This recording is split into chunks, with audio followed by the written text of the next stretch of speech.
જામનગરમાં સૌરાષ્ટ્ર કક્ષાએ વુશુ બહેનો સ્પર્ધા યોજાઈ। ગુજરાત વુશુ સ્પોર્ટ્સ ક્લબ સંચાલિત Gir Somnath martial art club દ્વારા આયોજિત ઓપન વુશુ વુમન લીગ સૌરાષ્ટ્ર જન સ્પર્ધાનું આયોજન શ્રી કસ્તુરબા વિકાસ ગૃહ અનાથ આશ્રમ જામનગર ખાતે કરવામાં આવ્યું હતું, જેમાં સૌરાષ્ટ્રના તમામ જિલ્લાની 400 કરતાં વધારે દીકરીઓ વુશુ રમતમાં ભાગ લીધો હતો।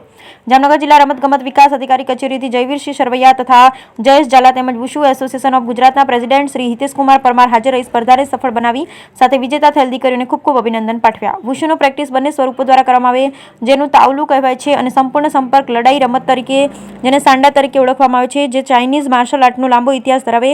પરંપરાગત ચાઇનીઝ માર્શલ આર્ટ્સની પ્રેક્ટિસ પ્રમાણિત કરવા માટે 1949માં વિકસાવવામાં આવી, જોકે 1928માં નાનજિંગ ખાતે સેન્ટ્રલ વુશુ ઇન્સ્ટિટ્યૂટની સ્થાપના થઈ ત્યારે વિવિધ વિકેન્દ્રિત માર્શલ આર્ટ પરંપરાઓનું માળખું બનાવવાના પ્રયાસો અગાઉના છે।